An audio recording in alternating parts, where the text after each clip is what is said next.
Mis amados hermanos, muy buenas tardes, el Señor le bendiga, sea usted cordialmente bienvenido a este espacio en torno a la palabra de nuestro Señor. Hoy es sábado 12 de agosto del 2023 y al Señor le damos gloria por permitirnos estar reunidos en torno a su palabra. Hoy es día de estudio del Evangelio de Juan y continuamos en el capítulo 3, ese maravilloso capítulo que no queremos que se acabe porque todavía, y vamos a entrar a una sección que es extraordinaria con letras mayúsculas.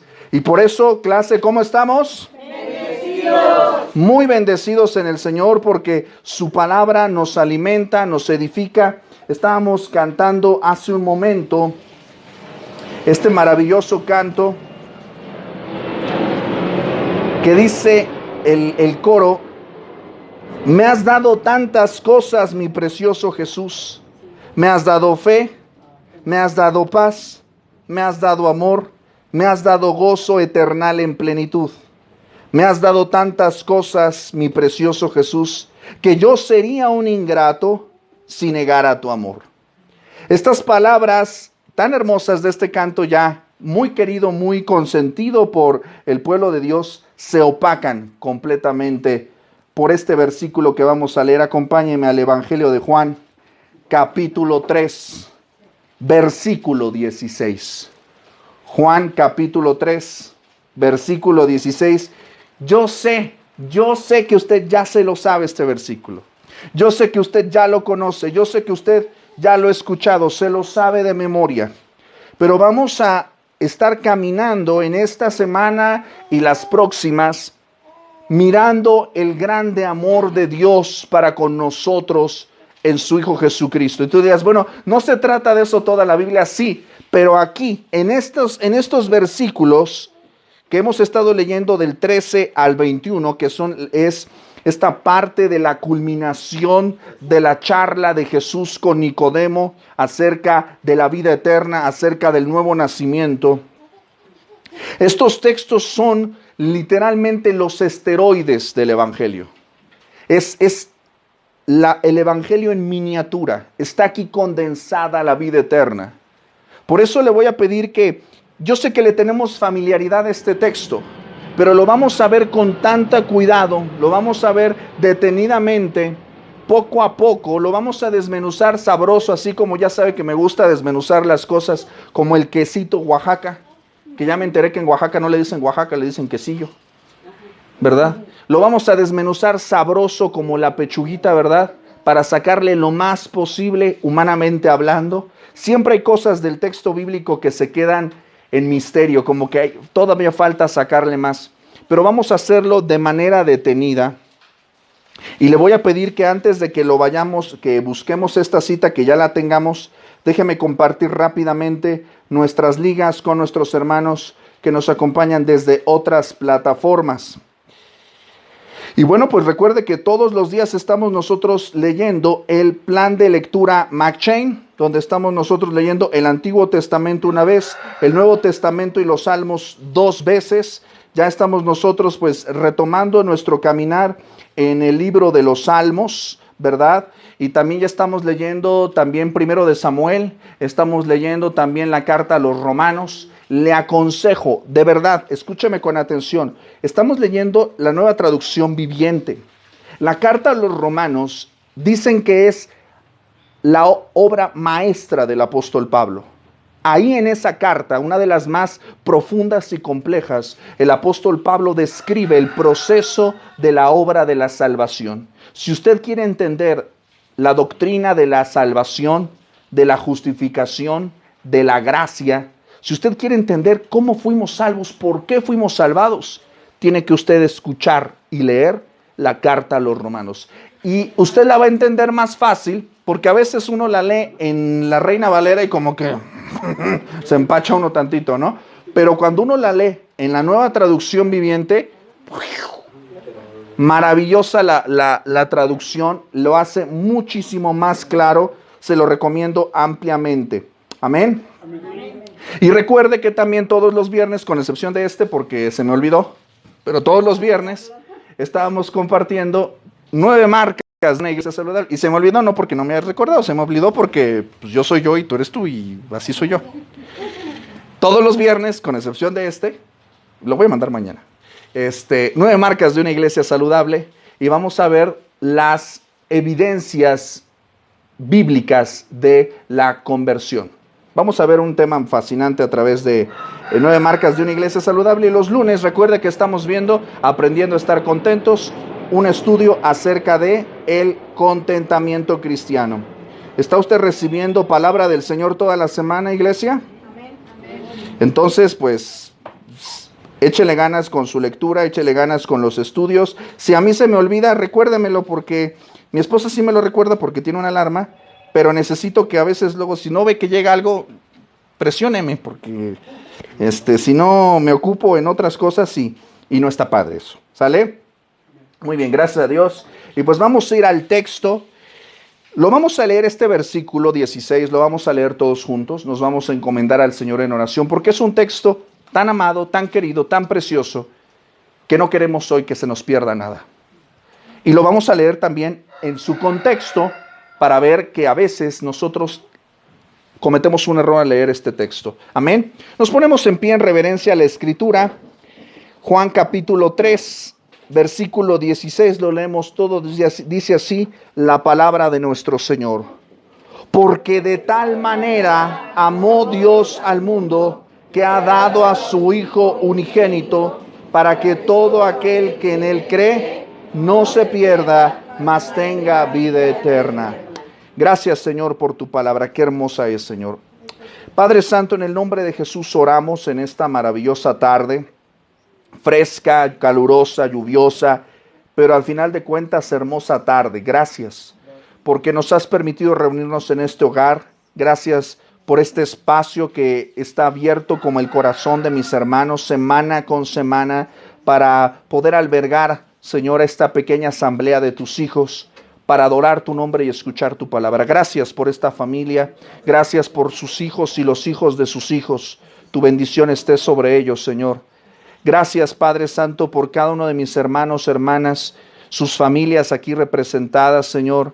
Gracias porque a lo largo de esta semana, a través de luchas, de pruebas y dificultades, tu bondad siempre, Señor, se ha derramado, sobreabundado sobre nosotros.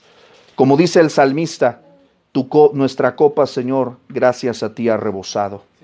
Gracias, Señor, por aquellos que están hoy con nosotros, Señor, que nos acompañan, que nos visitan, Señor, que te escuchen tu voz, que te escuchen a ti, no al hombre, Señor. Padre Santo, hoy muéstranos, Señor, ábrenos los ojos, la mente, el corazón, haznos maravillosamente sensibles a la belleza, inefable belleza de este texto, de estas palabras gloriosas que nos muestran tu enorme corazón, tu eterno corazón. Señor, háblanos el día de hoy. Rogamos que seas tú conmigo como canal, como expositor, que seas con aquellos que ven, que comparten, que reproducen, que verán más tarde, que escucharán, Señor. Padre Santo, allende las fronteras y en este país, Padre Santo, gracias por este espacio y por tu palabra que fue escrita, Señor, para conocerte a ti. Nos ponemos en tus manos en el nombre de Jesús y en su nombre decimos amén, amén. Puede tomar asiento, mi amado, mi amada. Válgame Dios. Yo ya quería llegar a Juan 3:16, no sé usted, pero yo ya quería llegar a Juan 3:16. Y ya cuando llegué a Juan 3:16 dije, ¡ah! Está maravilloso, es enorme, es gigantesco lo que está aquí. Tan grande, y ese es el punto, que es tan hermoso y es tan gigantesco lo que está aquí representado, que yo estoy seguro que cuando nos toca a nosotros exponerlo, queremos hacerlo bien, tropezamos, pero en realidad el mensaje que está aquí es tan sencillo que un niño puede entenderlo, pero es tan grande que podemos tropezarnos en nuestro propio razonamiento. Por eso vamos a tratarlo con los ojos de la fe. Amén. Hay que leerlo en su contexto. Permítame leerlo y sígame con su vista. Todos tienen Biblia, ¿verdad? Qué bueno. Dice el texto y lo vamos a leer, insisto, en su contexto. Lo voy a leer desde el 13, donde lo vimos la semana pasada, y lo voy a leer hasta el 21, que es así como debemos nosotros ver este versículo en su contexto. Dice la palabra de nuestro Dios, Juan 3:13. Nadie subió al cielo, sino que el que descendió del cielo, el Hijo del Hombre que está en el cielo. Y como Moisés levantó la serpiente en el desierto, así es necesario que el Hijo del Hombre sea levantado, para que todo aquel que en él cree no se pierda, mas tenga vida eterna. Porque de tal manera amó Dios al mundo que ha dado a su Hijo unigénito, para que todo aquel que en él cree no se pierda, mas tenga vida eterna. Porque no envió Dios a su Hijo al mundo para condenar al mundo, sino para que el mundo sea salvo por él. El que en él cree no es condenado, pero el que no cree ya ha sido condenado, porque no ha creído en el nombre del unigénito Hijo de Dios. Y esta es la condenación, que la luz vino al mundo, y los hombres amaron más las tinieblas que la luz, porque sus obras eran malas.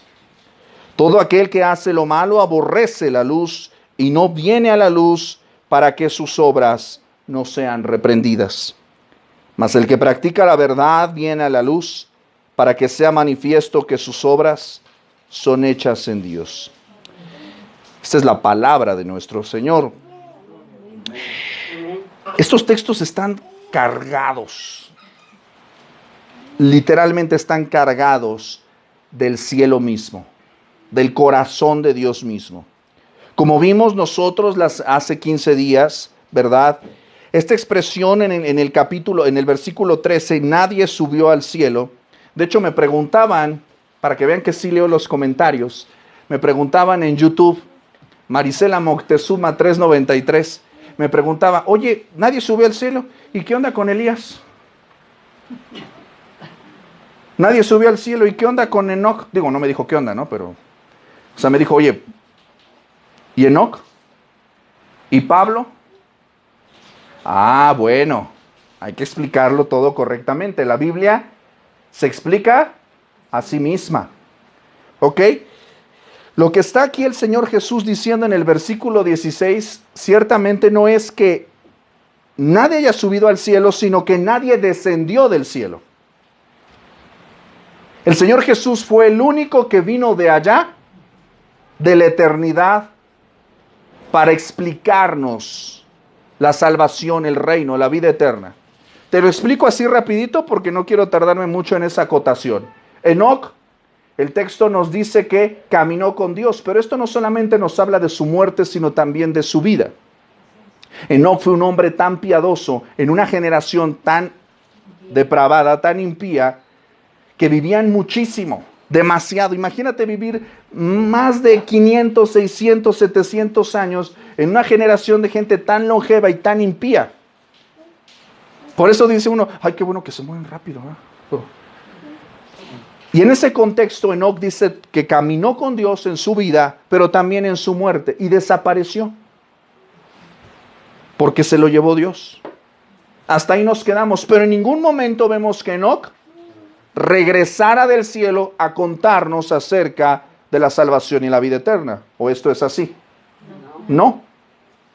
Fue llevado. Ahora, en este sentido, observe con atención el texto porque dice, nadie subió al cielo. Está hablando en un sentido verbal en el cual, como si por sus propios medios hubieran podido subir o descender. Enoc no podía ni subir ni descender por sus propios medios. Fue al cielo porque Dios se lo llevó.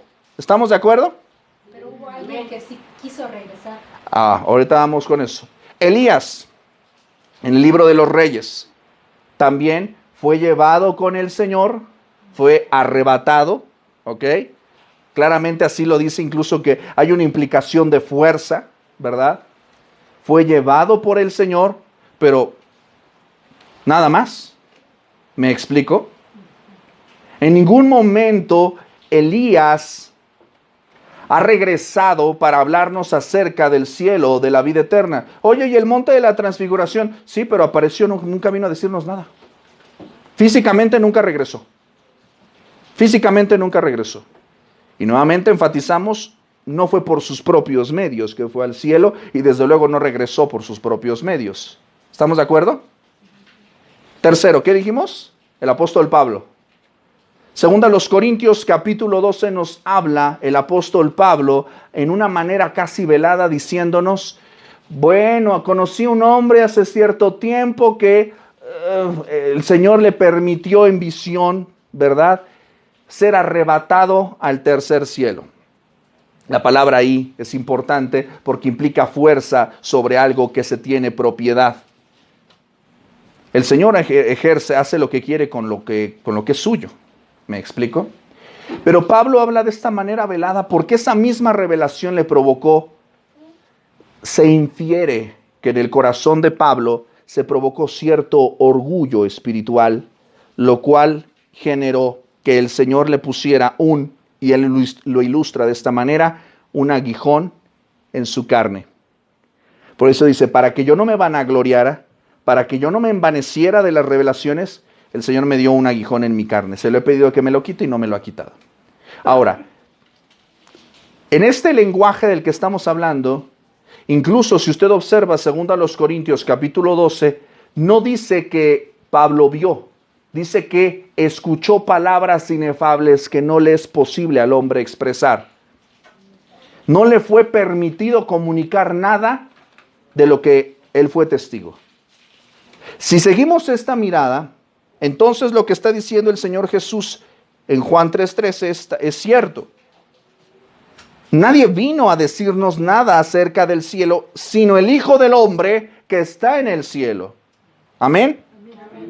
Eso fue lo que vimos hace 15 días y vimos cuál es el antídoto para la incredulidad de los hombres, que es a través de la fe en Jesucristo. Amén. ¿Tiene usted el permiso bíblico, pastoral, para pellizcar a su hermano de al lado si ve que le entra espíritu de sueño, verdad? Ahí amorosamente le pone un pellizco santo para que no se duerma, porque la lluviecita y como que, ay, ¿verdad? Como que uno empieza a arrullarse santamente, ¿verdad?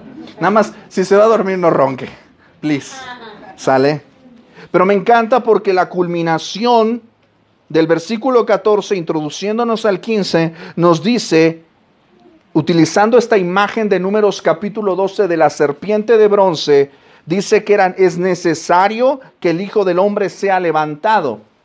La serpiente de bronce es una imagen de tipología, hablándonos acerca del sacrificio de nuestro Señor Jesús en la cruz del Calvario. ¿Está usted de acuerdo conmigo? Amén. ¿O es demasiada información para el sábado a las 7? Vamos de acuerdo. Aquí vamos a empezar a pisar terreno devocional y teológico, ¿sale? No pasa nada, si tiene duda, pregunte. Para eso estamos acá. Pero ¿con qué propósito el Hijo del Hombre será levantado en la cruz del Calvario? ¿Con qué propósito fue levantada la serpiente de bronce en el desierto? ¿Alguien se acuerda de esa historia hace 15 días? A ver. ¿Quién lo mira? Pues que exactamente quien mirara la serpiente no fuera muerto. ¿Pero por qué se iban a morir? Por la mordedura de la serpiente. Por la mordedura de la serpiente que vino por consecuencia de el pecado. ¿Ok? Entonces, esta ilustración que está tomando del Antiguo Testamento, diciéndonos, así como en el Antiguo Testamento, ellos se morían, estaban siendo afligidos por la mordedura de la serpiente, todo el que pusiera su mirada en la serpiente de bronce iba a vivir. De la misma manera, tú y yo, si ponemos nuestra fe, nuestra confianza en el Señor Jesucristo, en la justicia de Cristo, podemos obtener salvación y vida eterna. ¿Usted lo cree? Amén. Pero mi amado, nosotros no tenemos fe en la fe. Constantemente tú escuchas en este lenguaje pseudo espiritual, es que tienes que tener fe, es que te falta fe. Bueno, primeramente la fe es un don de Dios, Dios te la da y Él la hace crecer. Si alguno tiene falta de fe o de sabiduría, pues pídala a Dios, ¿no? Él es el que nos ayuda en nuestra incredulidad. Pero a lo que quiero llegar con esto es que nosotros no tenemos fe en la fe. Hace algún tiempo un predicador ilustró la fe de la siguiente manera. Tú has usado un tenedor, ¿no es así? Lo usas para comer. Ahora, ¿un tenedor te alimenta? No. ¿Por qué no? Porque es un utensilio. Es un utensilio, ¿para qué? ¿Para qué sirve? ¿Ada? Ahora. Ada. ¿Para qué sirve un tenedor? Para tomar el alimento. Ok, Entonces lo que te alimenta no es el tenedor, sino es un instrumento para alimentarnos. ¿Ok? Tú no te comes el tenedor. El tenedor no puede estar vacío. El tenedor tiene que pinchar un alimento y para poder llevarlo a tu boca. Si seguimos esta ilustración, definitivamente la fe, tú puedes tener fe en muchas cosas. La gente tiene fe en el dinero, tiene fe en la ciencia, tiene fe en las personas, tiene fe en los políticos, tiene fe en muchas cosas, pero esa fe puede estar, ¿qué? Equivocada. Esa fe puede no ser provechosa, no puede alimentarle. Mi amado, mi amada, tú tienes que tener fe correcta y esa fe tiene que ser puesta en la persona correcta y la persona correcta es Jesucristo. Nosotros no tenemos fe en una doctrina, nuestra fe no está puesta en una teología o en una doctrina, está puesta en una persona, en la persona de nuestro Señor Jesucristo. Amén. Por eso claramente dice, es necesario que el Hijo del Hombre sea levantado. ¿Con qué propósito? Versículo 15, para que todo aquel que ¿qué? Todo aquel que ya puso su fe en el Señor Jesucristo, que en Él, es decir, en Cristo cree. ¿Cuál es el beneficio? ¿Cuál es el alimento? ¿Cuál es el provecho de poner tu fe en Cristo? No se pierda, más no solamente no vas a tener perdición, no solamente no vas a acabar en el infierno, sino, sumado a eso, más, ¿qué vas a recibir? Vida eterna. Déjame decirte que esta expresión vida eterna es algo que vamos a encontrar en el Evangelio de Juan 15 veces, y esta es la primera aparición de estas 15 veces en las que aparece la expresión vida eterna. ¿Alguien me puede decir, por favor, clase, qué es la vida eterna?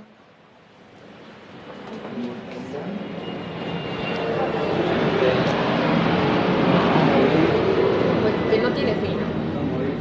Ok, que no tiene fin, ok. ¿Alguien más? Nunca morir, ok. ¿Alguien más? No perder la vida nunca. No perder la vida nunca. A ver, ¿quién más? Porque ya recibiste la vida eterna, ¿no? Puedes explicar qué es la vida eterna, ¿no? Inmortalidad. Del reino de Dios. Ok, copartícipe del reino de Dios, ok. ¿Qué más? ¿Qué más? ¿Ernest? Que no existe la muerte. No existe la muerte, ok. La Biblia, en palabras de nuestro mismo Señor Jesucristo, define claramente qué es la vida eterna. Juan capítulo 17. Creo que es el 2 o el 3, pero ahí lo buscan y me corrigen, ¿va? En el mismo evangelio en el que estamos estudiando, adelántate unos versículos, vamos a Juan capítulo 17, este maravilloso capítulo, y dice el versículo 3, recuerda que el Juan 17 es la oración del Señor Jesús al Padre, y él mismo dice, y esta, ¿qué es? La vida eterna, 2 puntos. ¿Qué es? ¿Lo leemos juntos, te parece? Que te conozcan a ti, el único Dios verdadero, y a Jesucristo, a quien has enviado. Tú respóndeme, clase. ¿Tiene que ver con lo que tú me acabas de decir? ¿La vida eterna es no morir? ¿La vida eterna es vivir para siempre? No de acuerdo a lo bíblico. Estas son palabras del mismo Señor Jesucristo. Él mismo nos está dando la definición de la vida eterna. Mis amados, la vida eterna es conocer a Cristo.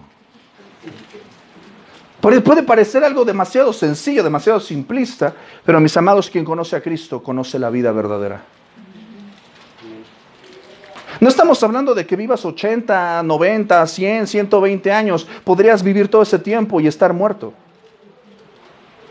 No se trata de que nunca llegues a la tumba, sino de que tu vida, tu relación con Dios, supere esta vida y la que viene. Tu relación con Dios no se rompe. Por eso el Señor Jesús dice, Dios no es Dios de muertos, sino Dios de vivos. Todos los que han puesto su fe, ¿en quién? Me encanta porque dice que te conozcan a ti, el único, no hay otro, el único Dios verdadero. Ahí tienes, mira, pum, pum, pum, pum. El único Dios verdadero. ¿Hay otro? No, no lo hay. Y a Jesucristo, a quien has enviado. Mi amado, mi amada, si usted quiere disfrutar y gozar la vida eterna, tiene que conocer a Dios a través de Jesucristo. Él mismo dijo, yo soy el camino, la verdad y la vida. Nadie viene al Padre si no es a través de mí. Si tú quieres tener una relación con Dios, porque la gente allá afuera dice, ¿has escuchado esto de, uy, yo tengo una relación con Dios? Dios y yo somos cuates, nos llevamos muy bien. Uy, no, Dios y Dios somos amigos. Yo no tengo ningún problema con Dios. Digo, vivo como demonio, pero yo no tengo ningún problema con Dios. ¿En realidad conocen al único Dios verdadero y a Jesucristo a quien Él ha enviado? Les pides que vengan a un estudio bíblico, se retuercen como tlacuaches. ¿Puedo orar por ti? ¡Ah! ¿Qué me va a hacer? Luego te platico una anécdota. Mis amados, es en serio.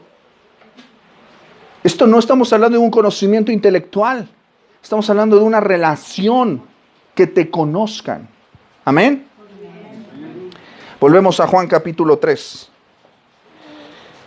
Todo aquel que en él cree no se pierde, tiene vida eterna. Este versículo 16 es maravilloso.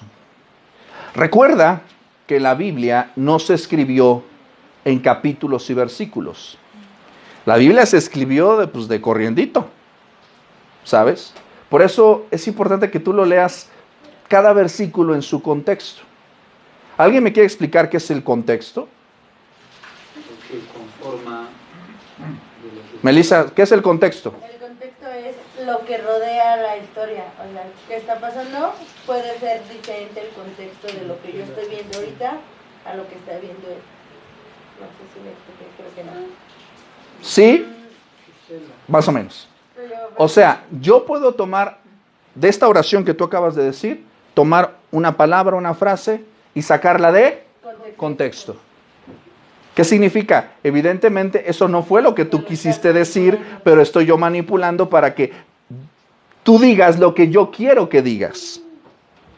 Y eso se hace en todos lados. Lo han hecho todos los intérpretes de muchos textos, no solamente la Biblia. Lo hacen los abogados, de eso viven. O sea, me explico, tomar algo, sacarlo de su generalidad, manipularlo. ¿Hay aquí algún abogado? Como las noticias. ¿Hay aquí algún abogado? Como las noticias, o sea, tú ves una imagen en la noticia o lo que está pasando en la televisión, pero a lo mejor tú estuviste en ese altercado y estás viéndolo desde otra parte y dices... Claro, ahora, la realidad es esta. Cuando nosotros leemos el texto bíblico, hay que leerlo en su contexto. Es decir, yo no solamente voy a leer el versículo, tengo que leer el capítulo completo. Si no entiendo el capítulo completo, pues de una vez chútate el capítulo anterior y el capítulo que sigue. Y si no entiendes esa descripción, pues de una vez chútate todo el libro, toda la carta. Sería como entender la circunstancia en la que un diálogo o una situación sucede, se lleva a cabo. Claro, porque, vuelvo al punto, esto pasa en todos lados. Tú entras en una conversación, llegas a la mitad, escuchas una frase que no te gusta y empiezas a ponerte chuki. ¿Por qué? Porque pues, sacaste ¿qué? La frase de contexto, porque no conoces toda la conversación completa. Y en eso se fundamentan muchas de las doctrinas y herejías. La palabra herejía significa error. Los errores de lectura se basan en eso, en sacar las cosas de fuera de contexto. ¿Por qué te explico todo esto? Porque cuando tú lees la Biblia tienes que entender que no fue escrita con capítulos y versículos. Eso más tarde se adhirió para el mejor estudio de las Escrituras, para poder ubicar de manera más precisa ciertos pasajes. Los que han leído McChain Llevo año y medio repitiéndoles quién dividió la Biblia en capítulos. Lo ha dicho en algún momento, pero no lo El que lo diga le regalo una Biblia de estudio. No, fue Stephen Langton, arzobispo de Canterbury, dividió la Biblia en capítulos. ¿Ok? El arzobispo de Canterbury es la máxima autoridad religiosa de la iglesia anglicana. Y luego, más tarde, luego de capítulos, la dividió en versículos. Ojo, esto es muy importante también. Esto debería de saberlo todo cristiano. La Biblia no tiene versos, tiene versículos. Porque los versos implican rima, métrica y tiempo. Tienen ciertas reglas para la poesía. Son versículos, por eso son secciones pequeñitas. La división en versículos la hizo Robert Estienne, impresor francés, mejor conocido como Estéfano. Durante la Reforma Protestante, este señor Robert Estienne hizo esta chamba, imagínate qué chambota. Por eso hay algunos textos, cuando tú vas leyendo la Biblia, que parece como que están cortados de manera abrupta. ¿Sí te has dado cuenta de eso? Que estás leyendo y como que, ¡ay!, como que lo cortan de manera abrupta. Pero si tú lo lees así soltito, sin pensar en capítulo y versículo, te vas a dar cuenta de muchas cosas. Bueno, ¿qué es lo que te estoy diciendo con esto? Lee la Biblia completa. ¿Amén? Mis amados, este texto de Juan 3:16 ha sido muchas veces sacado de contexto. La ilustración más grande de lo que vemos aquí es el amor de Dios. Dios es amor, ¿no? Pero si algo ha sido más manoseado, baboseado y mal entendido, es la maravillosa doctrina del amor de Dios. ¿Has experimentado tú el amor de Dios? ¿Has experimentado tú el amor de Dios? Dios no solamente nos ama, sino Él es amor. Observa, por ejemplo, lo que va a escribir el mismo apóstol en la primera carta de Juan, capítulo 4.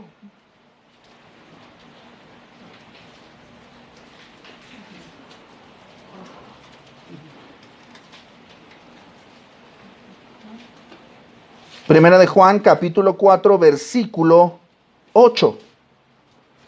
El que no ama no ha conocido a Dios porque, nos da la razón, porque Dios es amor. Ahora, cuando nosotros vamos a ver este versículo de manera seccionada. Ayúdame un poquito para poder entenderlo, ¿sale? A ver si no se voltea esta cosita. Estamos en Juan, capítulo 3, versículo 16. Amén. ¿Qué dice el texto? Porque de tal manera amó Dios, ¿a quién? Al mundo. Déjalo ahí tantito. Con eso tienes para rato. ¿Ok? Esta, porque luego lo jalé la semana pasada. Ay, mis amados, ¿cuál es el tamaño del amor de Dios? ¿Qué tan grande, qué tan inmenso es el amor de Dios?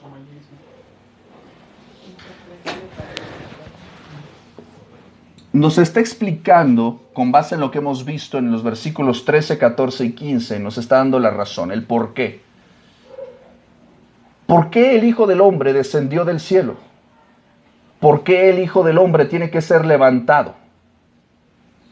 ¿Por qué es necesario que alguien crea en Él para que no se pierda? ¿Por qué? ¿Nos está dando qué? La razón. El motivo. ¿Sí estás conmigo? ¿Cuál es el tamaño del amor de Dios? Cuando tus hijos estaban chiquitos, tú le preguntabas a tus hijos, ¿cuánto me quieres? Los novios, las parejas se preguntan, no sé, ¿verdad? Sí, todo eso. No sé. ¿Cuánto me quieres? Ay, no, de aquí a la luna. Vamos a la luna porque a Dios no puede. Bueno, no sé, hermana. Digo, la cursilería no tiene medida, hermana. No tiene límite. Pero a lo que voy es a esto. Nosotros tenemos la tendencia a medir las cosas. ¿Sí me explico? ¿Por qué las medimos? ¿Por qué tenemos la tendencia a buscar aproximaciones o medidas? Yo considero que está en nuestra naturaleza, porque cuando conocemos, nuestros sentidos son educados para tratar de dimensionar las cosas de acuerdo a lo que nuestra mente alcanza a concebir. Ok, muy importante esto. Todos los tipos de medición que existen, medimos el tiempo, medimos el peso, medimos el volumen, medimos las distancias. Todo tenemos, pero son aproximaciones para poder comprender el mundo y poder de alguna manera manejarnos. Imagínate, pues, nos decía un amigo egipcio muy querido, ¿verdad? Al que mandamos saludos. Nos decía, es que los mexicanos tienen una cuestión del tiempo bien extraña. Ahorita vengo. Puede ser eso o nunca, puede ser en ese preciso instante, en 5 minutos, en 10 minutos, en 1 hora o nunca jamás. Bueno, por eso nosotros decimos, 1 hora. ¿A qué horas es la clase? A las 6. Así que si sabes a qué hora es, ¿verdad? Ni nadie dice amén, ¿verdad? Ok, ¿cuál es el punto de lo que estamos tratando de ilustrar aquí? Claramente el Señor Jesús nos dice de tal manera, no está diciendo en metros, en kilómetros, no está poniendo un quilataje, un calibre. No es posible medir el amor de Dios. Solamente podemos tener una aproximación, si se puede tener una aproximación, de tal manera. ¿De qué manera nos ama Dios? ¿De qué manera? ¿De qué manera Dios ha amado al mundo? Dando a su Hijo unigénito. Pero no nos adelantemos tanto. Esto solamente nos está hablando de Él. Una medida aproximada. Si no entiendes mi letra, la interpretas. ¿Qué fue lo que está tratando de expresarnos el Señor Jesús? ¿Cuál es la medida de qué cosa? Amó. Me encanta esta expresión. De tal manera me amó. Hay un himno también por ahí, y hay creo quién sabe cuántos cantos. De tal manera me amó. ¿Cómo? ¿De qué manera te explico cuánto te amo? ¿De qué manera te lo hago entender? Te lo hago experimentar, te lo hago patente. ¿Me amas? ¿Cómo podemos nosotros, el amor solamente son palabras? ¿No? Ese es el punto sobre el cual nosotros debemos entender las implicaciones de esta palabra. No voy a ser muy técnico con esto, pero es importante que tú lo sepas. La palabra amor en el Nuevo Testamento, cuando hablo del Nuevo Testamento, sí sabes a qué me refiero, ¿verdad? Estamos hablando de desde el Evangelio de Mateo hasta Apocalipsis, ¿ok? ¿Cuántos libros tiene el Nuevo Testamento? 27. Muy bien. Amén. Mira, ni lo dudó, ¿eh? Rapidito. Oh, ¡qué hermoso! Ok, ya. 27 libros. En esos 27 libros o cartas, ¿verdad? La palabra, ¿en qué idioma se escribió el Nuevo Testamento? No, en griego. A ver, el Nuevo Testamento. A ver, otra vez, rebobino. El Nuevo Testamento, de Mateo a Apocalipsis, esas 27 textos, ¿en qué idioma se escribieron? En hebreo. Griego. Griego, griego, griego, griego. El Antiguo Testamento fue escrito en hebreo y algunas secciones en arameo. El Nuevo Testamento en su totalidad fue escrito en griego, un tipo de griego llamado koiné.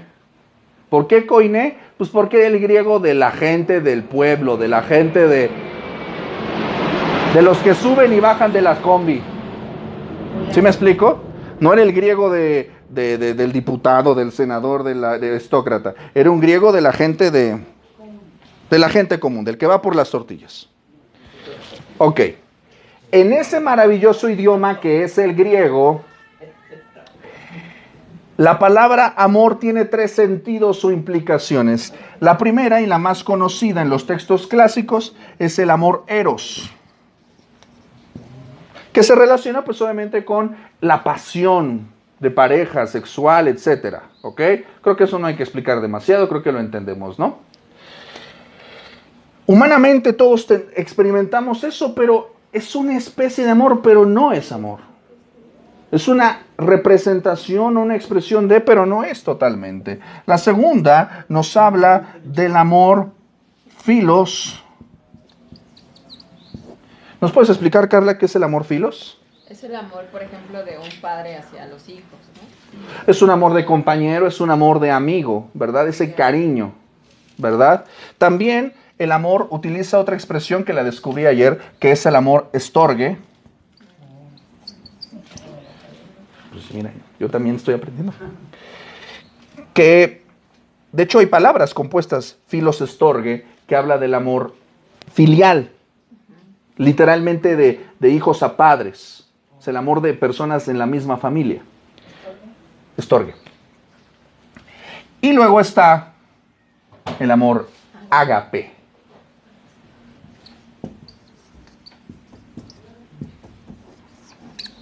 Que este es el sentido en el cual se escribe el amor de Dios. Ahora, no quiero ponerme muy técnico porque pues la verdad es que esa información pues es muy académica, ¿no? En los textos clásicos del griego, Platón, Aristóteles,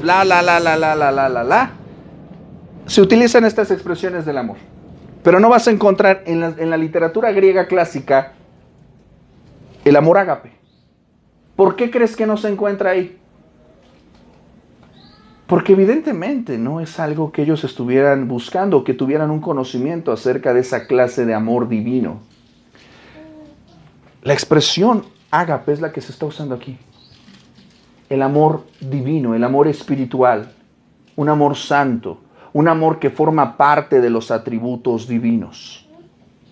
Dios no solamente ama, Él es amor. Forma parte de sus atributos. Dijimos que los atributos que son cualidades o características de la persona de Dios. De manera que no podemos separar el amor de qué cosa, qué otro atributo. De la santidad. Su amor es santo. ¿Qué más otro atributo? Su amor es justo. ¿Qué más? Sabiduría. Su amor es recto. No es lo mismo justicia y rectitud. ¿Qué más? ¿En su ira Dios expresará también su amor? Por supuesto que sí. Porque es la santidad en ejecución. Ok, es otro tema, no quiero desviarme de eso. Entonces se relaciona el amor con todo lo que Dios es, con todos sus demás atributos. Su amor es soberano. ¿Por qué es soberano? Porque amó al mundo. Y lo sigue amando. ¿Por qué? Esa es la gran pregunta. ¿Por qué Dios ama al mundo? ¿Por qué?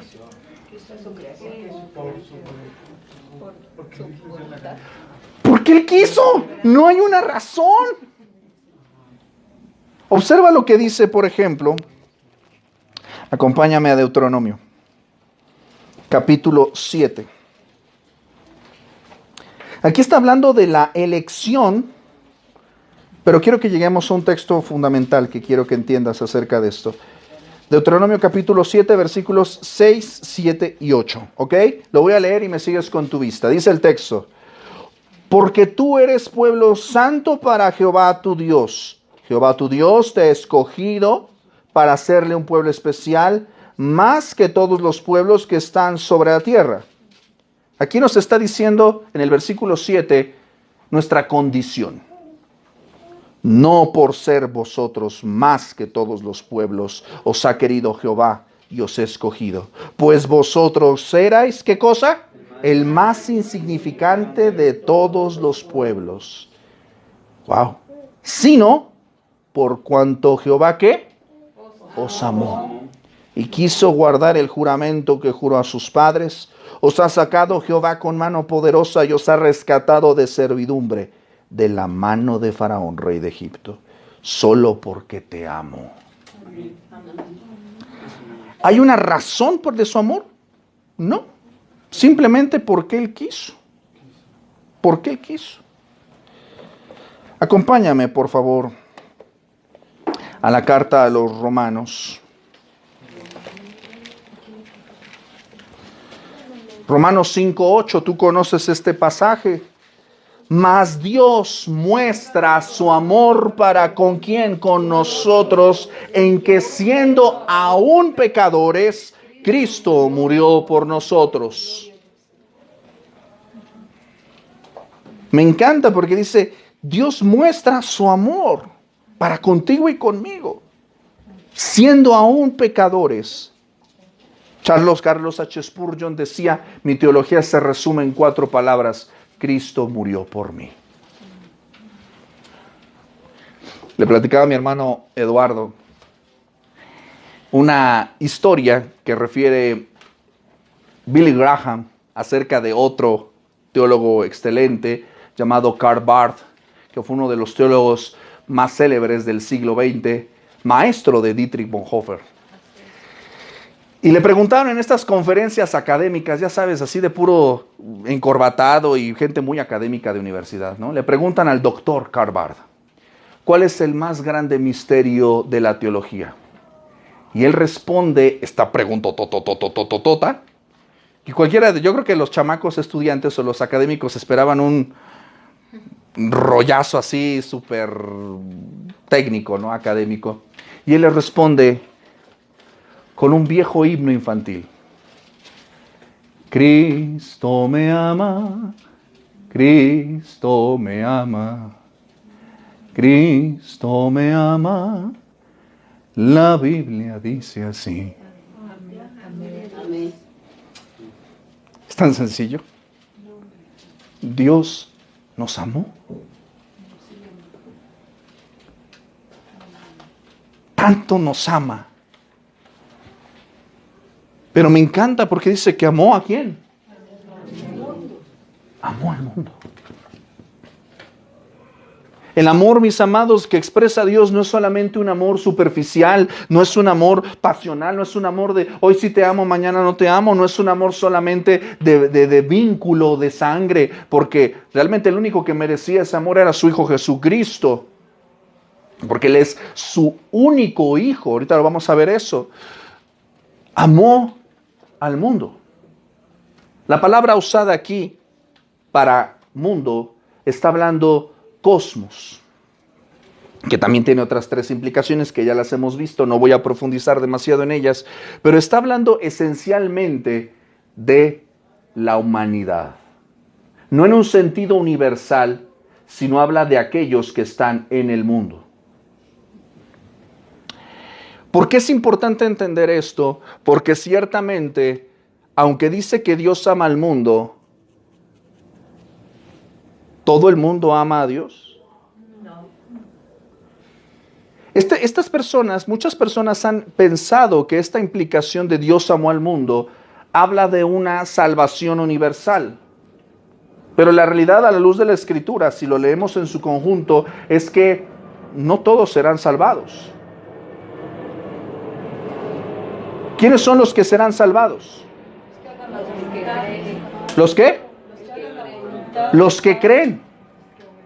Ahora la pregunta es, ¿todos creen? No, pues les hablo uno de Dios y lo primero, ay, No. yo estoy bien.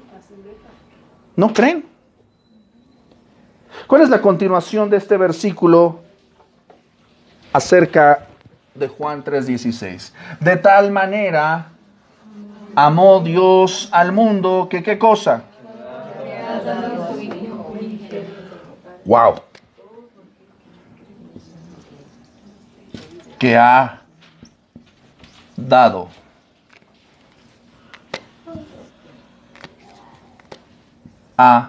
¿Qué quiere? Notas por favor que también el texto nos está implicando que es una persona importante porque está en mayúsculas. ¿A su hijo qué? Unigénito. Esta expresión es importante porque nos está hablando de quién? De un hijo único. Unigénito no solamente está hablando necesariamente del único, sino está hablando de aquel que comparte su misma naturaleza. Su misma naturaleza. Mis amados, el amor de Dios se expresa, el amor ágape se puede ver patente en los actos de Dios. Yo le puedo decir a una persona que la amo y no hacer nada al respecto. Y por lo tanto, no la amo. Me encanta porque el accionar de Dios de su amor se describe en acciones, en una voluntad. Mis amados, el amor ágape, el amor de Dios, el amor que todo cristiano experimenta y el amor que todo cristiano debe compartir a otros, no es un amor emocional, no es de, ay, es que yo sé que debo amar a tal hermano, pero no lo puedo amar porque me cae gordo. No es esa clase de amor emocional, superficial, de tengo que saludarlo. No es esa clase de amor emocional, de hoy si lo tienes, mañana no lo tienes. No, no funciona así.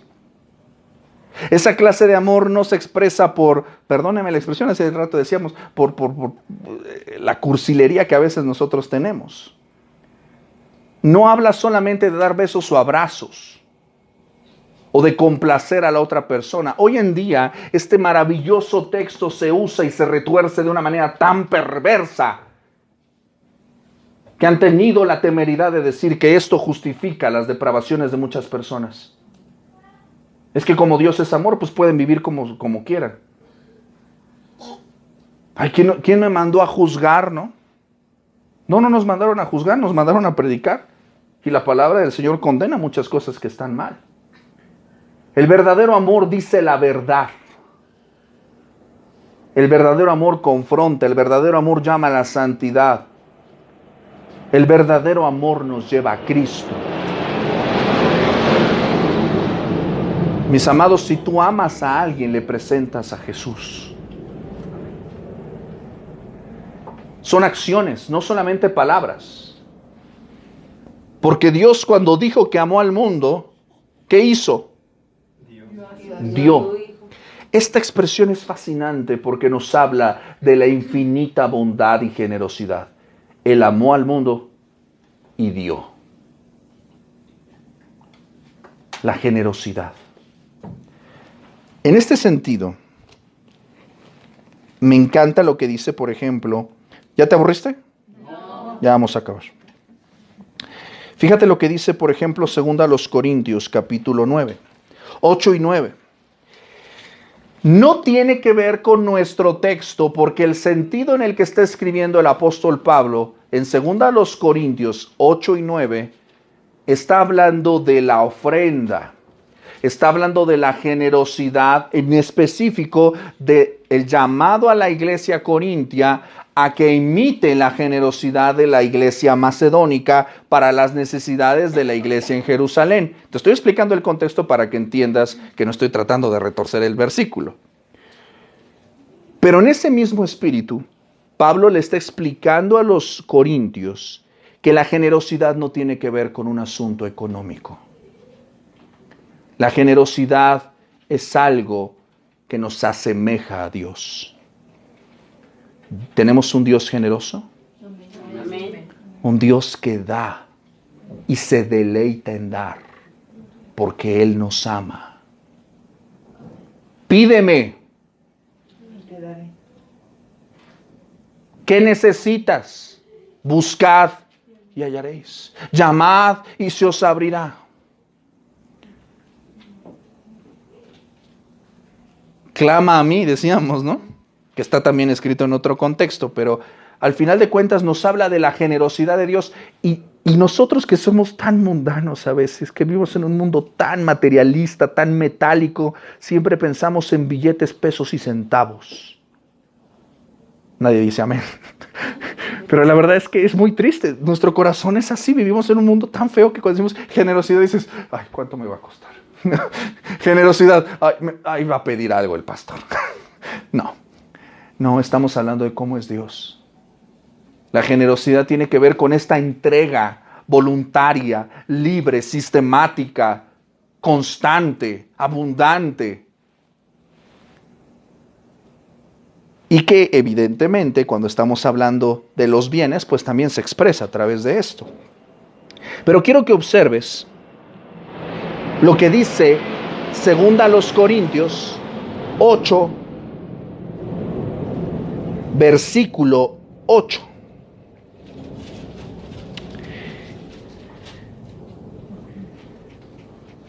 Dice el texto. Perdón, versículo 9. Dice, porque ya conocéis, ¿qué cosa? La gracia de nuestro Señor Jesucristo. ¿Que por qué cosa? ¿Por obligación? ¿Por negocio? ¿Por interés? Por amor a vosotros. Se hizo pobre siendo rico. ¿Está hablando de bienes el apóstol Pablo? Está hablando del solamente glorioso hecho de que Dios, siendo Él, Dios se despojó de su gloria, de su trono y descendió. Él estando en gloria se limitó a este mundo finito. Siendo rico, se hizo ¿qué? Pobre. Para que vosotros, es decir, tú y yo, con su pobreza fueseis enriquecidos. Yo sé que nosotros, insisto, leemos estos 2 capítulos y pensamos obviamente en una situación que tiene que ver con la generosidad financiera. Y en ese espíritu también se escribió. Pero tú no puedes desligar esto de lo que te estoy hablando. Cómo Dios demostró su amor al mundo, ese mundo caído, lleno de pecadores. Cómo Dios mostró ese amor a sus escogidos que están en el mundo. ¿Cómo lo mostró? Dando. ¿Dando qué cosa? ¿Bienes? Hay gente que diría, ay, Señor, si me dieras tanto yo haría esto y haría aquello. No, no es cierto. Si me dieras esto, si me dieras aquello. No. Porque el problema no es lo que tienes o lo que no tienes. El problema es... Alguien me dijo hace mucho tiempo, el dinero solamente magnifica lo que somos. Donde esté tu tesoro, ahí está. Solamente es un termómetro. El dinero no es bueno ni es malo, es amoral. Pero no estamos hablando de dinero, estamos hablando de generosidad. Y Dios en su generosidad nos dio algo que supera por mucho todas las riquezas, toda la sabiduría, todo lo que pudiera valioso darnos Dios, nos lo dio. Todo lo mejor de Dios, Él nos lo dio. Nos dio a su Hijo. Nos dio a su Hijo. Amén. Aleluya. Gloria a Dios.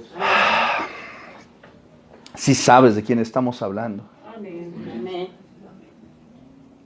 No estamos hablando de cualquier persona. Tú no sacrificarías a tu hijo por una bola de chacales. Yo estoy hablando de la humanidad en general, no me malinterpretes.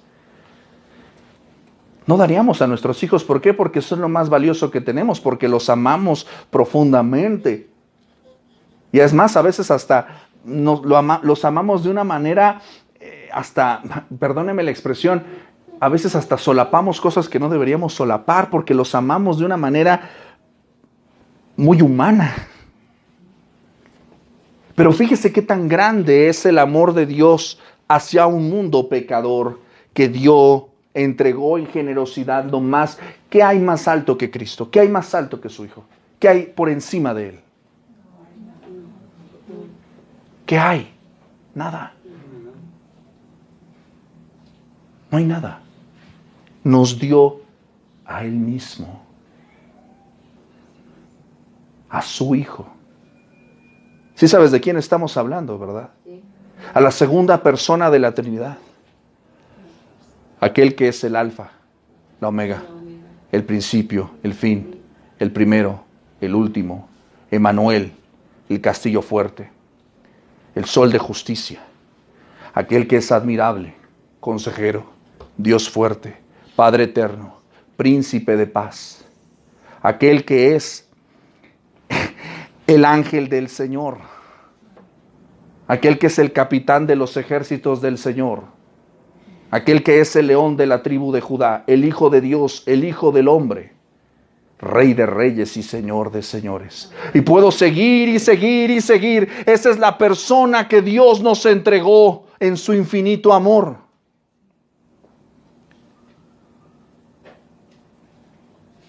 Cuando te detienes a pensar en eso, Juan 3:16 cobra una dimensión que va más allá de lo emocional. Nosotros utilizamos este versículo de Juan 3:16 como tarjetita evangelística y está bien. Pero mi amado, tú no aprecias el grande amor. ¿Sabes por qué la gente sigue tirando los folletos evangelísticos? ¿Sabes por qué la gente sigue escupiendo los Nuevos Testamentos que les dan? ¿Sabes por qué la gente sigue cerrándonos la puerta en la cara cuando les predicamos con Juan 3:16? ¿Sabes por qué? Porque no pueden valorar un amor. No pueden valorar lo valioso de Cristo hasta que no han conocido la miseria del pecado. Tú no valoras el pan hasta que no experimentas el hambre. No valoras la salud hasta que experimentas la enfermedad. No valoras la paz hasta que has estado sumido en problemas. No buscas la luz hasta que no has estado en la oscuridad. La gente, ¿por qué no entiende Juan 3:16, mis amados? Porque este es un versículo muy amado por la cristiandad, pero déjame decirte también que ha sido inconscientemente uno de los versículos más pisoteados por la iglesia cristiana, porque este texto no debe predicarse fuera de su contexto. Háblales del amor de Dios, sí, pero ¿de qué más que hay que hablarles? De su ira, de su justicia. Mis amados, el amor de Dios es tan grande, tan grande, tan grande, que a veces nos encontramos nosotros haciendo lo que dice Mateo capítulo 7. Este texto es tan incómodo que cada vez que lo predico me causa mucho conflicto hacerlo, pero es una realidad que está bíblica y son las palabras de nuestro Señor Jesucristo.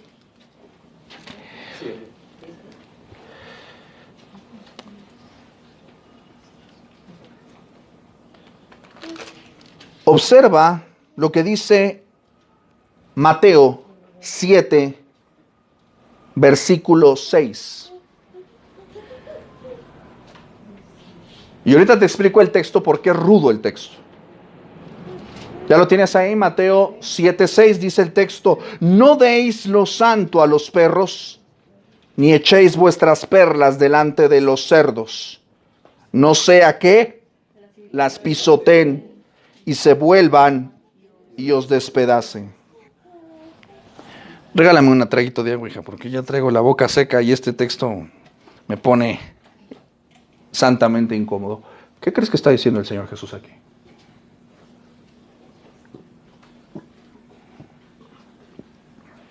No deis lo santo a los perros, ni echéis vuestras perlas delante de los cerdos.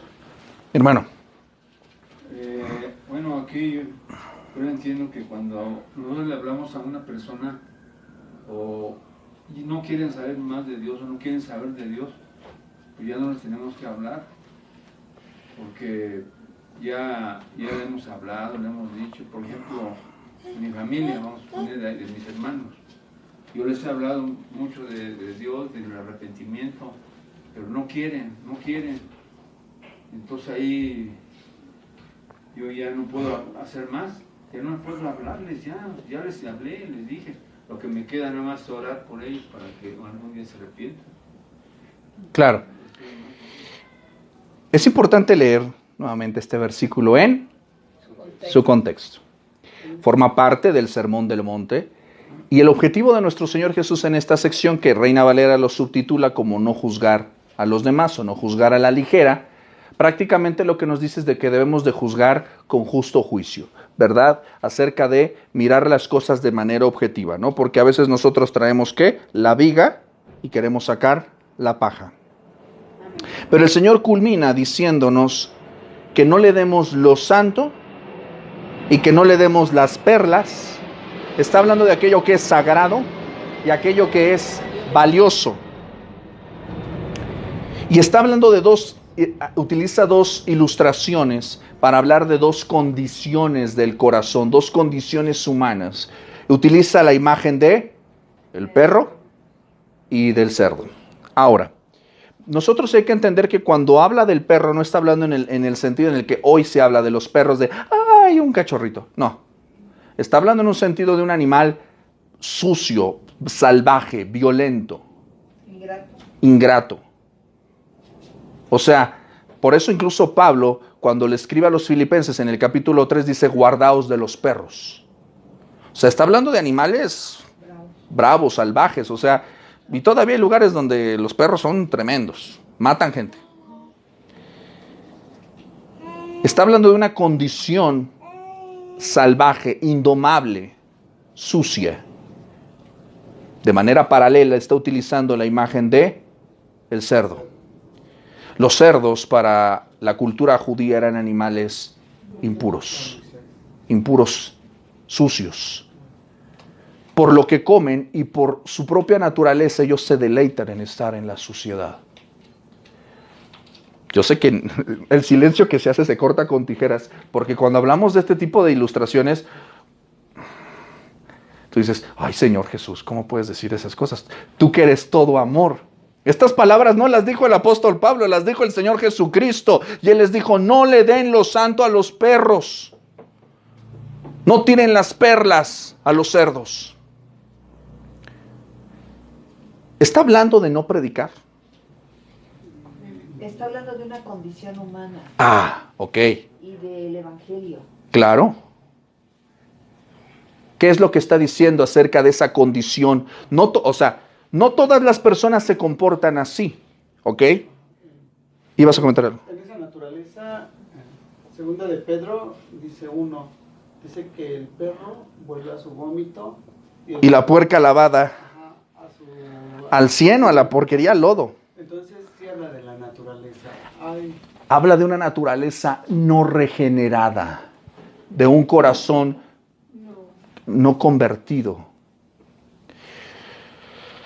Mis amados, la realidad es que dijimos nosotros qué tan grande y qué tan hermoso es el amor de Dios. Mucho. Yo no estoy diciendo que no prediquemos. Yo no estoy diciendo que no evangelicemos. Pero sí hay que ser muy sabios, porque si vas a predicar el evangelio de Cristo, la gente, ¿sabes por qué pisotea el nombre de Jesús? Porque sus corazones no han sido regenerados. Enciende la televisión, enciende la radio, vea las redes sociales. La forma tan grotesca en la que se burlan y hacen abominaciones del nombre de Jesús, de la salvación, del evangelio. Cristo dio su vida por nosotros y hay personas que se comportan de esta manera. Ahora, ¿qué es lo que estoy diciendo? ¿No hay que predicarles, no hay que orar por su salvación? Claro que sí, pero el Espíritu Santo es el único que convence de pecado. ¿Cuál es mi intención al decirte esto sobre este texto? Si tú no le adquieres valor, si tú andas botando Juan 3:16 por ahí sin contexto, el amor de Dios es tan hermoso que la gente no lo aprecia. ¿Has tenido un diamante en tus manos? De paso, sí. ¿Una joya de fantasía? De paso, sí. No. ¿Sabrías distinguir la diferencia? O sea, si yo te pongo en la mano una joya de fantasía y te pongo un diamante de estos de Cartier, ¿podrías conocer la diferencia? Sí se ve diferente, sí, No sé, nunca los he visto, no sé. O sea, yo no ando cargando con diamantes. sí, se ve diferente. Hay gente que no. El punto aquí, necesitamos un ojo apropiado para ver esas cosas. Ya lo hacen. Por eso ves que los joyeros utilizan ¿qué? Cuando te van a dar baje con tu joya en la casa de empeño, ¿así lo ven nada más? No, lo revisan, le hacen ¿qué? La prueba del ácido, ¿verdad? Porque tienen que probar ¿qué? Que realmente es lo que dice ser su valor, ¿ok? Cuando nosotros miramos Juan 3:16, estamos viendo una joya tan maravillosa, de tan supremo valor. Estamos viendo el inmenso amor de Dios que entregó a su Hijo Jesús, que incluso a veces todavía nosotros como cristianos, no alcanzamos a entender la plenitud de su valor. ¿Cómo puedes pretender que alguien que está muerto espiritualmente, entenebrecido en su mente, ciego en sus ojos, que se deleita en revolcarse en la maldad y en la iniquidad, va a valorar una joya como esa? ¿Qué es lo que se necesitaría para que una persona valore esta joya? Que tenga ojos nuevos, mente nueva, corazón nuevo. Porque ¿en santidad? Y necesitamos para eso nacer de nuevo, ¿me explico? A lo que quiero llegar con todo esto, mis amados, acuérdate que estamos nosotros leyendo en contexto. Esto forma parte del capítulo 3. Y el capítulo 3 inicia con la conversación de Jesús con Nicodemo acerca de la importancia y la necesidad de nacer de nuevo. Hay que predicar el evangelio a los muertos, pero solamente los que tienen vida espiritual lo pueden apreciar. Esto lo vamos a ver la próxima semana. Pero quiero que te quede muy claro esta parte. Solo pueden apreciarlo los que creen. La joya del amor de Dios a través de su Hijo Jesucristo no puede ser apreciada a un nivel intelectual. Por eso los grandes artistas pueden pintar cuadros maravillosos, pero pueden ser completamente ateos. Grandes hombres de literatura, de letras, han leído las Escrituras y no han venido a los pies de Cristo. ¿Por qué? ¿Porque sean tontos? ¿Porque sean ignorantes? No, porque no tienen un corazón regenerado. Y eso solamente lo puede dar Dios. Mis amados, nuestra naturaleza no puede cambiar por medio de la educación, por medio de la psicología, por medio de la religión. Necesitamos morir a nuestros pecados y necesitamos nacer de nuevo para Cristo. Juan 3:16 no alcanza comprensión a nuestra mente y corazón porque no hemos nacido de nuevo. Él dice en Efesios que Él nos escogió, ¿no? Primera de Efesios. Claro. Él nos escogió y Juan dice que Pedro dice que Él nos eligió para Amén. que fuéramos santos y sin mancha. Pero voy a eso, Él nos escogió. Entonces en Juan 3:16 Dios se avienta, porque éramos puercos, éramos perros, pero Él ya nos había apartado, ya nos escogió para tener esa naturaleza. Pero Él sí las avienta, pero sabe que va a haber una naturaleza nueva ahora en Él.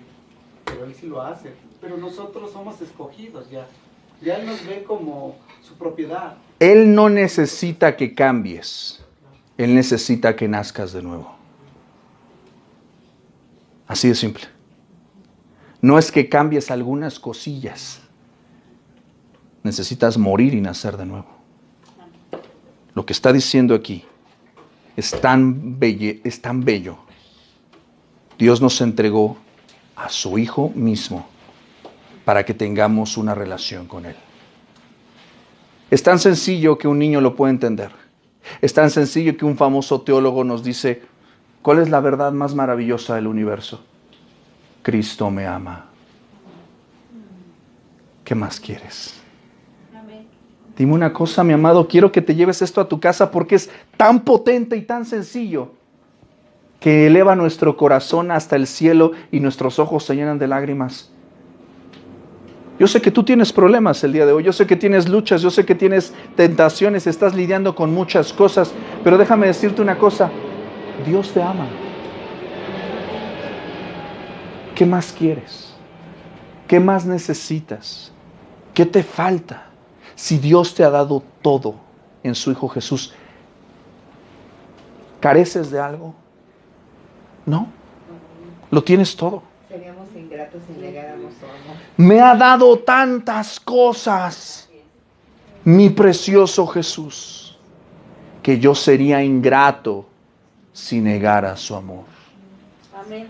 Mi amado, quédate con eso en tu corazón en esta tarde. No lo menosprecies, no lo tires al suelo, no digas, ay, bueno, Juan 3:16, ya lo sé. No, deleítate en eso. Me ha dado una cruz. Me ha dado lo mejor, me ha dado a su Hijo. Hay gente que hoy está durmiendo en un palacio, que tiene su cuenta llena de dinero, que puede comer lo que quiera, que puede tener cualquier compañía, pero no tiene nada. Está vacío. Tú tienes a Cristo, mi amado. Si el día de hoy el Señor te llama a su presencia, vas a contemplar a la gloria de Dios misma en Jesucristo. Lo tenemos todo, mis amados. Amén. Ese es el tamaño del amor de Dios. Oremos. Bendito Dios y Padre nuestro, te damos gracias, Señor, porque nuestra mente, nuestro corazón es incapaz en nuestra humanidad de alcanzar a mirar el valor profundo, eterno, maravilloso de tu Hijo Jesús. Señor, perdónanos en nuestra torpeza, porque aún todavía necesitamos mucho de tu Espíritu Santo. Yo te ruego, Señor, que hoy lo que ha sido predicado, lo que ha sido testificado, Señor, a través de tu palabra, nos recuerde que debemos valorarte, Señor, el gran amor que tuviste por nosotros al darnos generosamente a tu Hijo Jesús. Nadie más podría haber hecho algo así.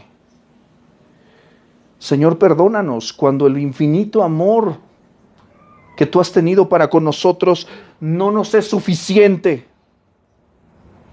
Perdónanos, Señor, cuando seguimos codiciando y anhelando las cosas, las personas, los bienes, lo que promete este mundo, Señor. Perdónanos, Señor, cuando nosotros mismos, Señor, hemos pisoteado lo sagrado. Hemos deshonrado lo santo. Hemos despedazado esa perla con nuestra vida, con nuestra desobediencia, Señor. Tan grande es tu amor. Tan grande.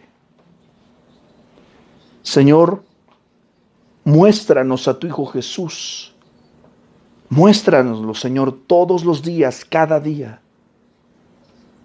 Muéstranos, Señor. Permítenos conocer, revela tu amor cada día más a nosotros. No permitas que vivamos de una manera que no te glorifique. Te lo pedimos, Señor, todo esto en el nombre de nuestro Señor Jesús, nuestro Señor y Salvador.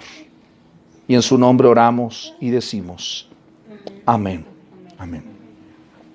Mis amados, pues al Señor le damos gloria por permitirnos ir a su palabra en esta tarde. Vamos a continuar en esta sección de la Escritura que tiene mucho más para decirnos.